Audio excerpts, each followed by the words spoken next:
Goodison Park received Merseyside's last derby in his history, and no one imagined that the outcome would be so epic. On one side, Liverpool leading the Premier League. On the other, Everton fighting relegation. In the last move, the impossible happened. Dominic Calvert-Lewin, in a corner of the additions, rose and headed to ensure the draw, 2-2. The stadium came below, marking the farewell of the classic in Goodison Park unforgettably. Leave in the comments and enjoy for more historical moments of football. See what the press said of the classic. Let's just have a chat with Tim and try and unpick the most incredible game at Goodison Park. The final ever Merseyside derby there. Tim, 2-2 it finished. Tarkowski in the 98th minute. The grand old lady, as they call it, has witnessed some real drama in these derbies down the years. That's got to be right up there. Fitting finish, would you say? I think so. And you know what? For the way they played, and they started the second half so well.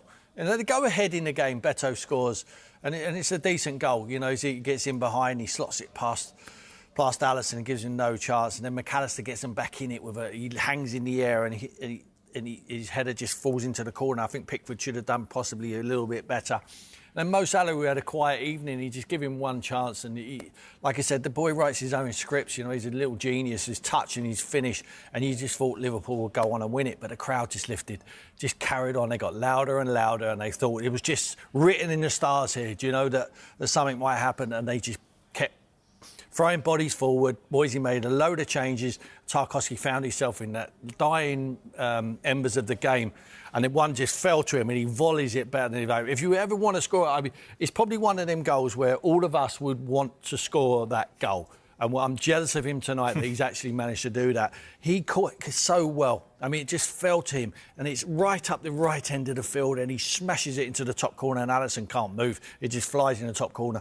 And there was a long VAR check. I thought Michael Oliver had a good game tonight. And I think VAR got this decision right. It took for ages to do it. But then they blow up as soon as they kick off. I think Arne Slot and the scenes after were unsavoury. I think Virgil van Dijk needs a lot of credit. He stood up. He was very calm. He was pulling the coaching staff away. He was pulling Arne Slot away. Curtis Jones, who got a red card.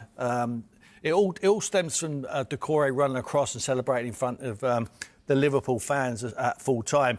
And then Curtis Jones, he just felt he had to stick up for the fans. I don't know why. They need him. You don't need to get yourself a red card. He goes over there and they're pulling each other and everyone starts getting involved and the stewards, it's right over towards the Liverpool fans. A little bit unsavoury, but Virgil was just so calm. You know, I've just heard his interview there. He said it is what it is. It's still a point towards our goal, which is to win the Premier League. They would have wanted 3. It keeps it open, in my opinion, the Premier League. 7 points. I think it's still a big gap. Of course it is. But I just think 9 would have been too much. I think 7 just keeps it alive.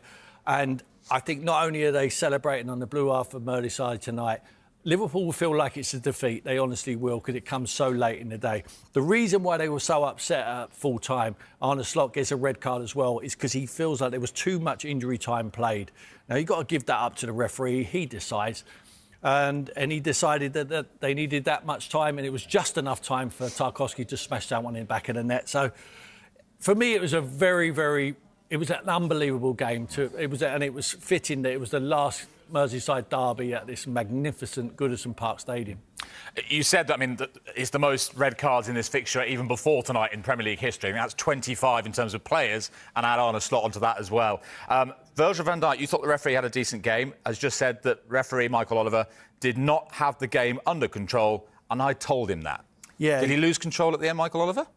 I don't think he did. I think it was really difficult. Who would want to be a referee? You know, in this sort of atmosphere, it was intimidating, the atmosphere. He had to keep a calm head. He made the decisions what he felt was the correct ones. It's hard. I mean, Virgil going to have a go at doing that job. You know, he wouldn't want to do that job. I mean, he was magnificent at what he does, Virgil van Dijk, but he was so calm in his interview and he was just collected the way he said it. I heard him say that. He said he felt that Michael had never had control of the game the whole evening, and he told him that. But he wasn't aggressive in the way he would have told him. He would have gone to... For me, I thought he had a good game, Michael Oliver. I really do. And I think VAR had a good game and got all the decisions right. So, you know, you can't knock the officials, you can't blame anyone. It's just a great game of football and a credit to the Premier League. Tim, as we talked about at the top of the show, you've played in Merseyside derbies. Sum up the feeling that those players and those fans and that manager that you know so well will have felt just at that moment. Well, that's restored my faith that derbies aren't dead, because nowadays it's really easy and it's really nice, and there's a lot of hate in this derby. A lot of respect, but there's a lot of hate. I mean, you saw the tackles, you saw the pitch invasion, the fight at the end. That game made me very happy, not just because of the equalizer, but because it was a proper football derby. And these fans know the statistics that we know in terms of how level and how close the scores are in the derby, and it matters to these people in this community, in that Merseyside community. Everything matters. This will live on for years and decades and generations, because it matters. And you saw the smile on David Moyes' face. It means everything to him as well. Yeah, it'll go down in folklore, won't it? Yeah. James Tarkowski's goal. We don't condone violence, of course, but we want the spice. And as Tim says, we want that aggro, don't we, between the two teams? You asked me before the game, when will emotion play a part? We absolutely saw it there. I said my heart told me Everton, my head tells me Liverpool. Well, it was the heart of Everton today. It was the belief. It was the not allowing a special moment to go. And it showed at the end, those scenes. And as you say, nobody should be proud of what we saw in the end, because that isn't what we want from our Premier League football. But for this group of players, for this football club, for this ground on this day, the last Merseyside derby at a club that's been going for hundreds of years, that is a special moment. That is something people will talk about for many, many years.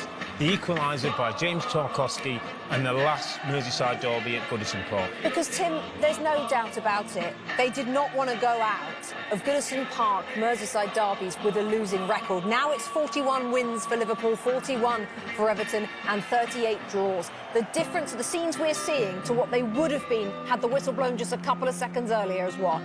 Totally, and this is what football is all about. You just said they don't want to leave. They don't want to leave. This is a moment in time that is going to stand on its own, and it's, you know, there'll be some sad faces leaving that ground, because they'll understand that they won't ever get to stand on those terraces again. It's you know, having played in those derbies, having been on the blue side at Goodison, I can understand those emotions. Absolutely incredible scenes. The credit to Everton as well and David Moyes is that I'm just writing before the whistle blows that this is perfect Liverpool. They get themselves ahead, they manage the game and they get the win. And somehow this Everton group of players and David Moyes and the fans involved wouldn't allow that to happen. They kick a big ball in the box, they get a bit of luck and they get the goal. And from Liverpool's perspective, actually, they've now gone out of the FA Cup and they've conceded in the 98th minute against Everton, and the few days looks very different all of a sudden. It looks very different, and that's what teams that are chasing them are going to try and pick something out of it and see, is there a wobble? Can we get at them? And look, they stood up to it today, but in the end, people will be looking at it.